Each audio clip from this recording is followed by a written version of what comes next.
Alhamdulillah wassalatu wassalamu ala Rasulillah wa ala alihi wa sahbihi ajma'in.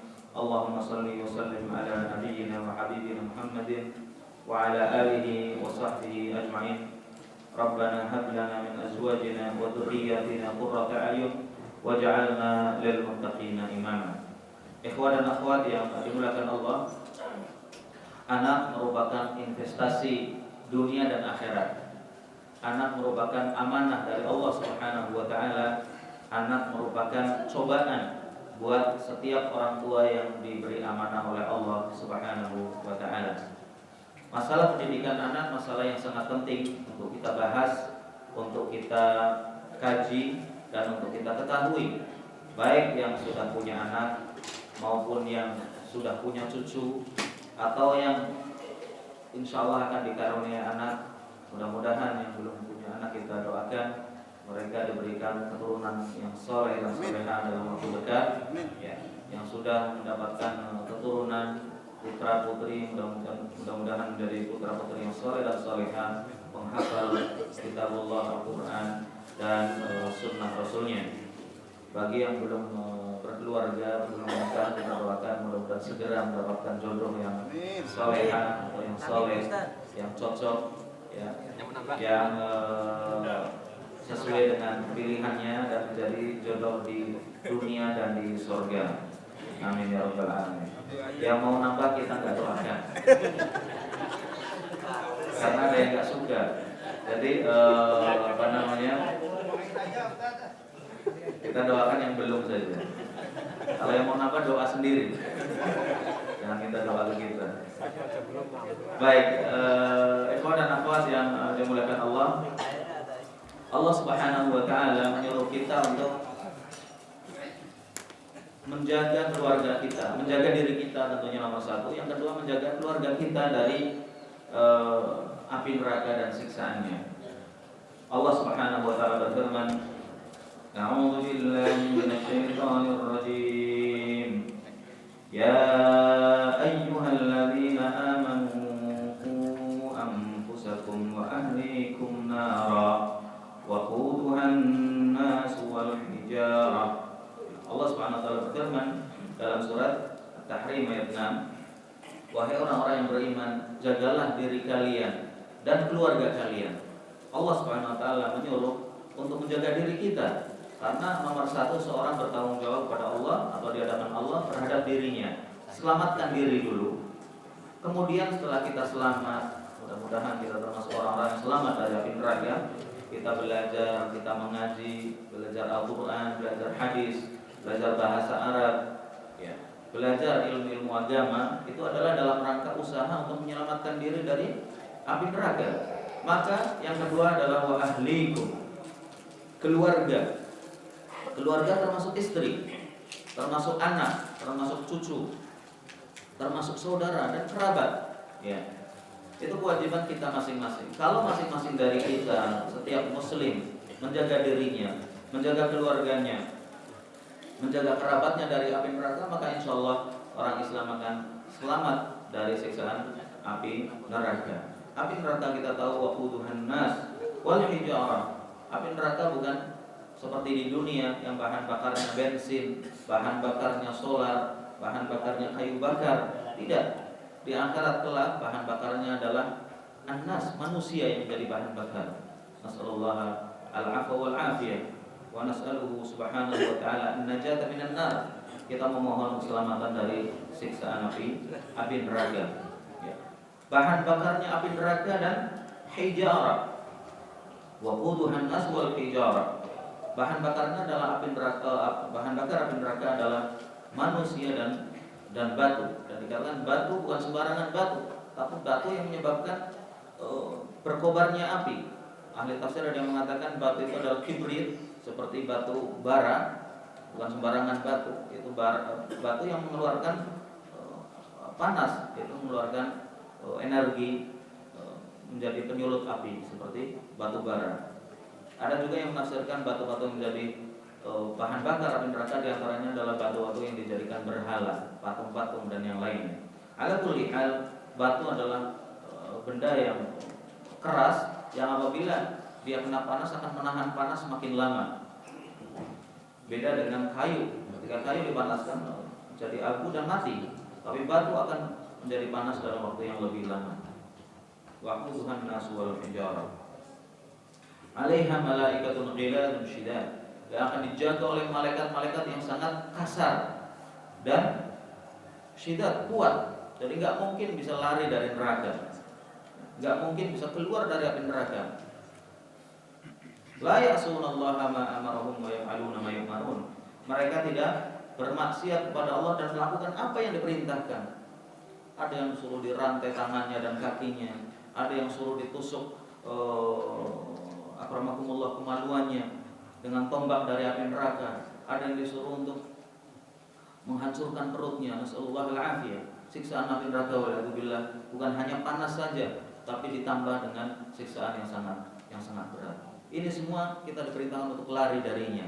Kita disuruh untuk menyelamatkan diri kita dari api neraka. Nomor satu adalah diri kita. Bentengi diri kita dari api neraka dengan apa? Dengan ketakwaan.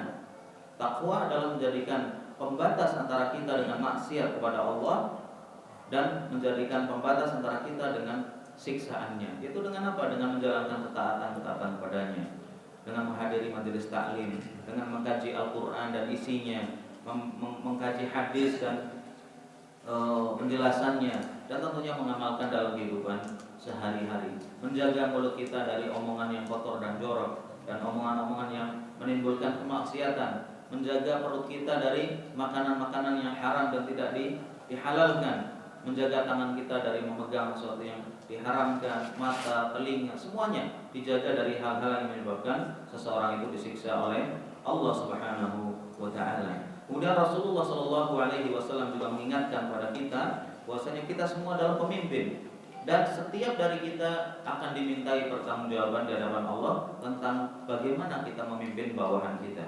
Rasulullah SAW dalam hadis yang diriwayatkan oleh Imam Bukhari, beliau bersabda, kullukum ra'in wa kullukum mas'ulun an ra'iyyati. Setiap dari kalian adalah pemimpin dan setiap pemimpin akan ditanya tentang bagaimana dia memimpin bawahannya, bagaimana dia memimpin orang-orang yang ada di bawah kepemimpinan dia. Ya. Ar-rajulu rani fi ahlihi. Seorang laki-laki akan menjadi pemimpin di keluarganya. Mungkin kita nggak jadi presiden, karena seorang imam menjadi pemimpin di negaranya dan ditanya tentang bagaimana dia memimpin negara. Apakah memimpin mereka dengan adil? Apakah memimpin mereka dengan sesuai dengan aturan Islam atau malah sebaliknya? Seorang laki-laki menjadi pemimpin pada keluarganya. Antum atau kita masing-masing menjadi pemimpin di keluarga kita, memimpin istri kita, memimpin anak kita, memimpin cucu kita. Ya. Dan akan ditanya bagaimana memimpin istrinya, apakah menyuruh istrinya untuk pakai pakaian Islami dengan jilbab yang menutup aurat atau membiarkan istrinya keluar rumah dengan pakaian yang tabarruj, yang memamerkan keindahan tubuhnya sehingga menyebabkan laki-laki terfitnah, menyebabkan dosa, menyebabkan setan menjadikannya sebagai alat untuk menjerumuskan orang ke dalam kemaksiatan. Apakah kita mendidik istri kita biar taat pada suami, taat pada orang tua, taat pada Allah Subhanahu wa taala, atau dibiarkan istrinya semaunya sendiri? Apakah kita jaga istrinya dari kemaksiatan seperti mungkin melakukan hubungan gelap dengan orang lain karena kita jauh dari dia, ataukah kita kontrol? Ya. Apakah apa yang kita dapatkan di sini kita sampaikan juga kepada keluarga yang mungkin di Indonesia, baik dengan telepon, dengan SMS, atau mungkin dengan WhatsApp, ya, atau yang lainnya? Apakah selama ini kita hanya mengirim uang saja ke keluarga kita, tidak pernah mengirim nasihat? Ya, itu semua akan ditanya oleh Allah Subhanahu wa taala. Alhamdulillah kita bisa hadir ke majelis taklim, kita bisa mendengar tausiah, kita bisa belajar agama. Mestinya kenikmatan ini juga kita tularkan kepada keluarga kita, terutama istri dan anak kita.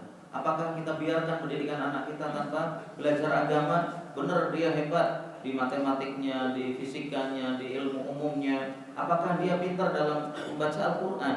Berapa juz yang sudah dihafal? Bagaimana bacaan Quran dia? Apakah dia sudah melakukan sholat dengan benar atau tidak. Ini adalah merupakan kewajiban kita. Kewajiban kita sebagai seorang pemimpin dalam rumah tangga. Kalau kita tidak mampu mendidiknya sendiri, bisa kita titipkan di pesantren, kita bisa titipkan ke ustadz, kita bisa titipkan ke sekolahan yang bagus, sehingga apa yang mereka berikan adalah merupakan usaha dari kita. Tidak hanya disekolahkan asal sekolah atau sekolah hanya untuk mengejar titel dunia atau mencari pekerjaan dunia. Itu tidak jelek.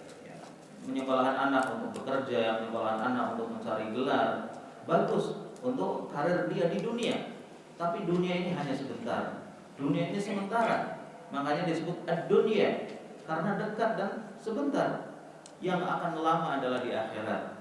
Yang tidak akan ada ujungnya adalah akhirat. Dunia mungkin seorang hidup paling lama 100 tahun, 90 tahun sudah selesai. Tapi akhirat tidak ada habisnya, tidak ada ujungnya. Orang kalau selamat maka dia akan selamat selama-lamanya. Dia akan mendapatkan nikmat selama-lamanya. Tapi kalau celaka, waliyadzubillah, apalagi sampai dia terjerumus ke dalam dosa syirik, jangan harap dia bisa keluar dari api neraka. Rasulullah SAW juga menyebutkan bahwasanya setiap anak yang dilahirkan ke dunia ini sebenarnya dia dalam kondisi fitrah, dalam kondisi suci. Bahkan para ulama tafsir hadis atau syurahul hadis mengatakan bahwa yang dimaksud dengan fitrah adalah Islam. Semua anak, baik dia anaknya orang muslim atau orang kafir, orang Hindu, orang Buddha, ketika lahir bayi itu dia dalam kondisi muslim. Ya, kata Rasulullah SAW, "Ma min mauludin illa yuladu 'alal fitrah." Tidak ada anak yang dikeluarkan dari perut ibunya, yang dilahirkan dari rahim ibunya kecuali dia dalam kondisi fitrah, dalam kondisi suci, dalam kondisi tidak punya dosa sama sekali. Jadi bohong dan dusta orang yang mengatakan ketika bayi lahir itu membawa dosa turunan, seperti yang diyakini oleh orang Kristen. Makanya mereka ada istilah baptis. Baptis itu membersihkan dari dosa turunan katanya. Dikasih kek dan anggur. Anggur ini katanya darahnya Yesus atau simbol darahnya Yesus, dan kek ini dagingnya. Betapa bodohnya mereka dalam meyakini agama tersebut. Ya. Tidak ada dosa yang dibawa oleh orang yang anak yang baru lahir, sekalipun orang tuanya dosa, bahkan mungkin hasil dari hubungan yang tidak halal. Ada yang sering kita dengar anak haram. Yang haram itu orang tuanya, anaknya tidak haram, anaknya alal fitrah. Ya. Yang dosa itu orang tuanya, dia nggak tahu apa-apa. Apa dia bisa pilih ingin lahir dari orang tua yang nikah beneran atau yang zina? Alhamdulillah tidak.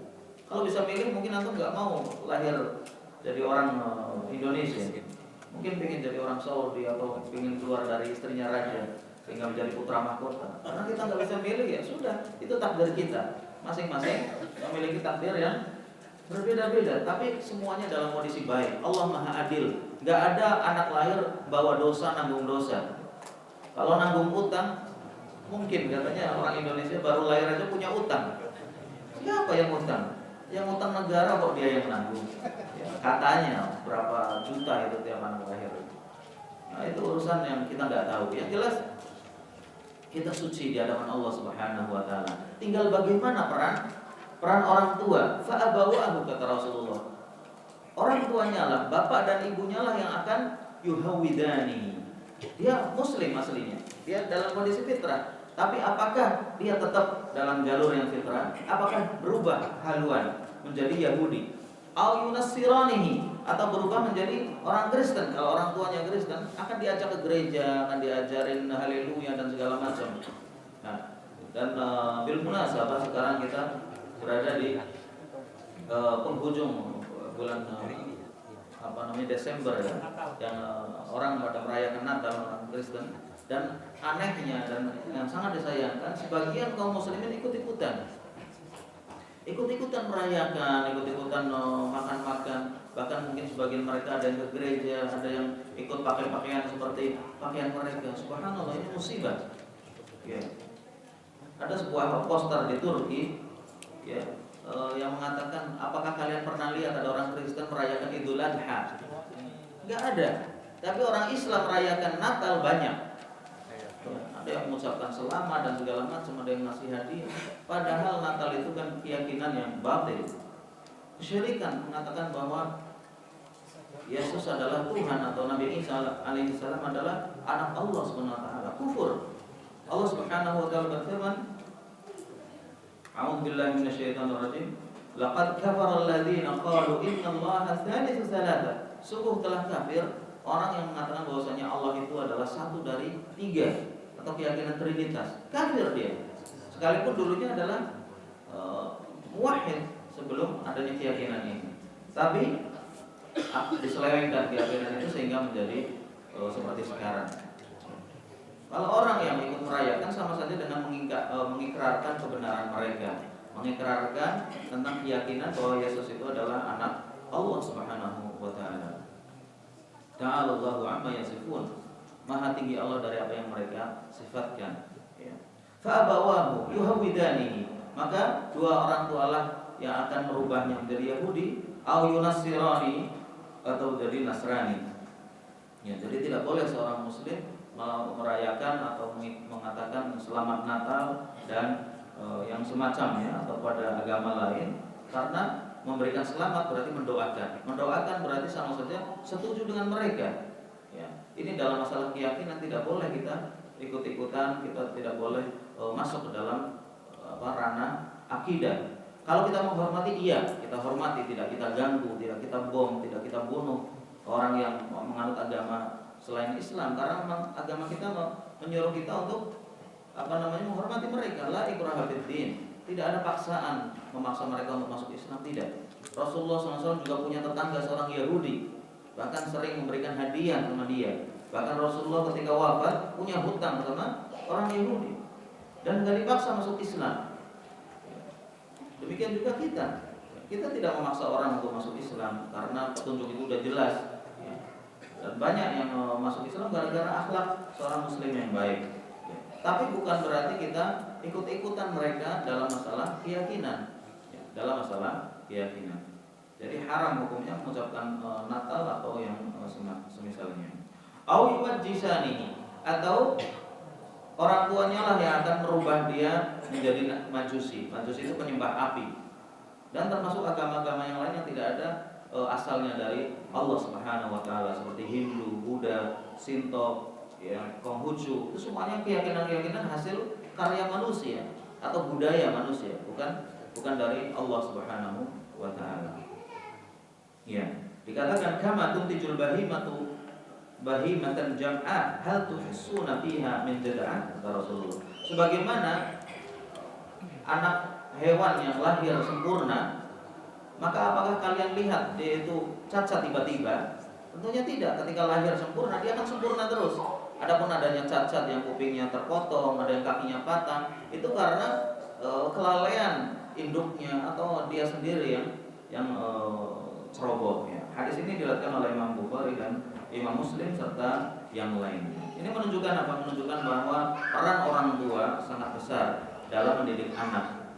Tentunya bukan orang tua saja, tapi juga lingkungan.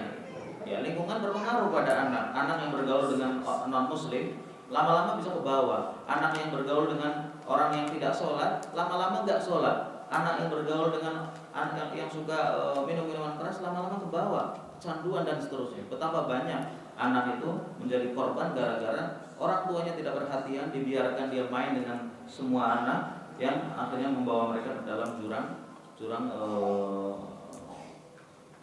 kemaksiatan. Ya. Kemudian orang yang mendidik anak, orang tua yang mendidik anaknya adalah orang yang sedang menanamkan kebaikan dan dia akan memetik hasilnya di akhirat kelak. Rasulullah Shallallahu Alaihi Wasallam bersabda, "Man da'a ila huda, kana lahu minal ajri mithlu ujuri man tabi'ahu, la yanqusu dzalika min ujurihim syai'an." Bahwasanya orang yang mengajak pada kebaikan apa saja, termasuk mendidik anak adalah mengajak anak untuk berbuat baik. Kana lahu minal ajri mithlu ujuri man tabi'ah. Dia akan mendapatkan pahala kebaikan dia sendiri dan pahala kebaikan orang-orang yang diajaknya. Antum punya tetangga, mungkin tetangga kerja, tetangga dari kamu ketemu di sini, nggak pernah ngaji, nggak pernah datang ke majelis taklim, nggak pernah dengar kebaikan dalam bahasa Indonesia. Dia taunya gosip, taunya ngomongin majikan, taunya kaburan, walhamdulillah, karena nggak pernah ngaji. Sementara kalau khutbah Jumat nggak paham bahasa Arab, nggak pernah hadir ke majelis taklim, antum ajak ngobrol, antum ayo sekali-kali kita berkunjung ke Islamic Center, kita ketemu dengan teman-teman yang baik di sana. Nggak apa-apa, mungkin sekali dua kali, siapa tahu lama-lama dia senang mendapatkan hidayah. Ya, mungkin dijemput, rumahnya jauh, nggak punya kendaraan, antum mendapat pahala yang subhanallah tidak terputus sampai orang itu meninggal dunia. Jadi sangat besar pahalanya mengajak orang ngaji, mengajak orang kepada kebaikan, ya, tanpa mengurangi pahala mereka sedikit pun. Betapa besar pahala Rasulullah Shallallahu Alaihi Wasallam. Tidak ada seorang pun yang sujud kepada Allah kecuali beliau terus mendapatkan pahala dari umatnya. Ya, dan ini merupakan lahan yang luar biasa, investasi yang luar biasa mengajak kebaikan kepada orang lain. Ya, kalau kita nggak bisa mengajari orang kebaikan, ajak mereka untuk mendekati kebaikan dan mempelajarinya. Madda ila huda kana lahu minal ajri mithla ujuri man tabi'ah. Mendapatkan pahala seperti pahala orang yang mengikutinya. La yanqusu dzalika min ujurihim syai'an. Tidak mengurangi pahala mereka sedikit pun. Kebalikannya, wada ila dhalalah. Barang siapa yang mengajak kepada kesesatan, mengajak kepada kekufuran, mengajak kepada kemaksiatan, mengajak disko, mengajak togel, mengajak waliyadzubillah zina, mengajak mungkin dangdutan, ya, orang pada ngaji dia dangdutan, orang pada ngaji dia judi, waliyadzubillah, ya, diajak kalau perlu sama dia dibosin dan dijemput sama, ya, maka dia akan mendapatkan dosa. Bukan dosa dia doang gara-gara dia judi, tapi ngajak teman-temannya judi, ngajak teman-temannya zina, ngajak teman-temannya melakukan kemaksiatan, dia akan mendapatkan pahala terus, waliyadzubillah. Mungkin anak pernah sampaikan, ada kisah nyata terjadi di sini. Ada seorang pemuda yang dia hadahullah kerjaannya menyesatkan temannya, menyesatkan saudaranya. Pemuda ini pintar internet. Dia langganan, walhamdulillah, langganan situs porno atau dengan online, dia langganan bayar ke barat biasanya. Dari Eropa, dari negeri kafir, gambar-gambar porno dikirim tiap minggu, tiap hari, sesuai dengan perjanjiannya dengan perusahaan. Dia melakukan istirak atau ikut langganan selama 1 tahun. Udah dia cerita sama teman-temannya, saya dapat kiriman ini, kamu pengen lihat, dikasih katanya. Terus kamu pengen langganan, saya daftarin, kata dia. Kata dia, saya nggak punya uang, saya nggak. Sampai dia katakan nggak perlu uang, kalau kamu mau langganan saya bisa caranya. Jadi dia bayarnya satu ke situs itu, dia share ke teman-temannya dengan cara dia ahli IT, ya, informatika. Akhirnya dia bisa menyebarkan gambar-gambar itu yang seharusnya bayar, dia gratiskan ke teman-temannya. Sampai teman-temannya pada sesat gara-gara gambar-gambar itu, melakukan kemaksiatan dan seterusnya, gambar porno. Akhirnya satu hari dia dipanggil oleh Allah SWT, si pemuda ini meninggal. Kemudian istiraknya, langganan ini belum habis, sehingga terus dikirim email itu dari perusahaan yang mengirim gambar porno itu. Akhirnya temannya dia merasa kasihan, dia udah mati masih dikirimin terus. Akhirnya dia telepon ke pihak yang ngirim gambar itu. Dia bilang, ini teman saya udah meninggal kemarin, tolong di stop emailnya, jangan dikirim. Kata dia, nggak bisa, dia sudah langganan selama 1 tahun, kita akan kirim terus sampai dia itu habis istiraknya. Subhanallah walhamdulillah. Dan terus keburukan itu datang ke dia. Suatu hari temannya ada yang mimpi katanya, ada yang ibunya mimpi bahwasanya dia melihat kuburan dia itu akramakumullah dikencingi sama anjing. Allah.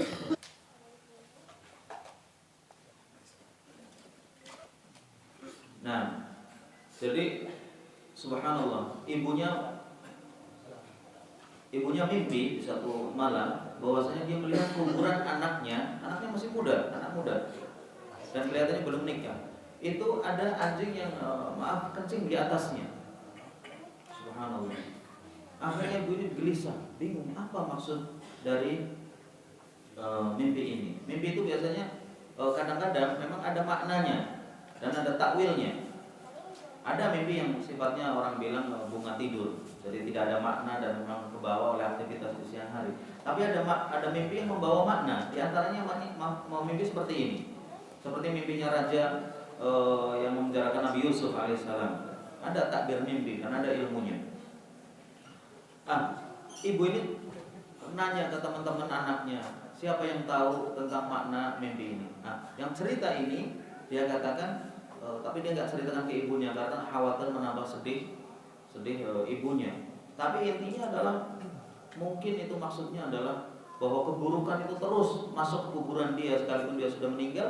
Gara-gara apa? Gara-gara dia langganan ke situs porno dan gara-gara apa yang diberikan pada teman-temannya, sehingga teman-temannya tahu gambar-gambar yang jorok dan mengundang dosa, ya, yang mengundang syahwat dan menyebabkan dosa gara-gara amalan dia.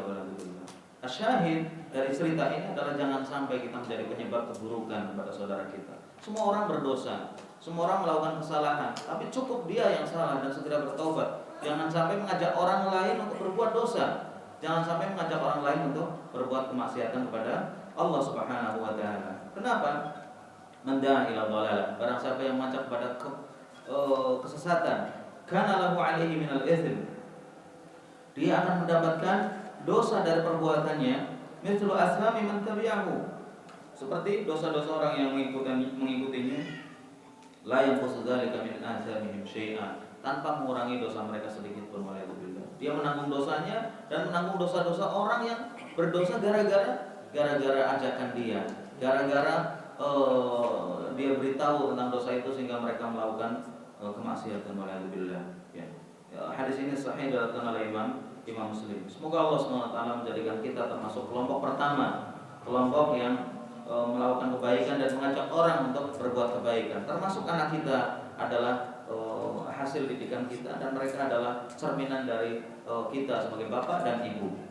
Jangan sampai menjadi kelompok yang kedua yang menjadi contoh dalam keburukan atau mengajak kepada keburukan dan menanggung dosa mereka waliyadzubillah di hadapan Allah sekalipun kita sudah meninggal dunia.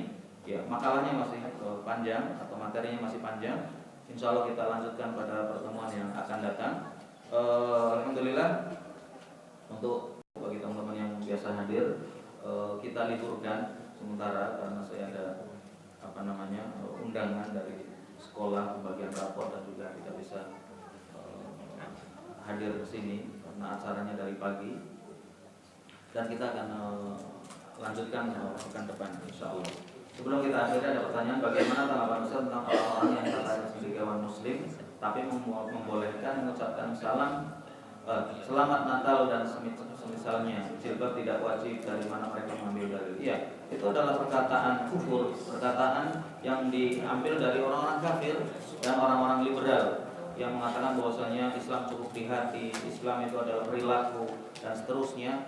Jadi ini adalah merupakan kebodohan terhadap nawaqidul Islam, pembatal keislaman. Orang bisa keluar dari Islam, batal Islamnya gara-gara dia tidak mengkafirkan orang kafir atau menentang salah satu ayat atau hadis Rasulullah SAW, bisa keluar dari Islam. Cuman kita tidak bisa katakan orang yang mengatakan seperti itu kafir sebelum kita iqamatul hujjah, kita dirikan hujjah padanya, kita dialog, kita kasih masukan. Kalau memang dia mengatakannya dengan kesadaran, alhamdulillah bisa keluar dari Islam. Dan pengambilan dalilnya nggak ada dalilnya, cuma dari logika, dari bahasa dan dari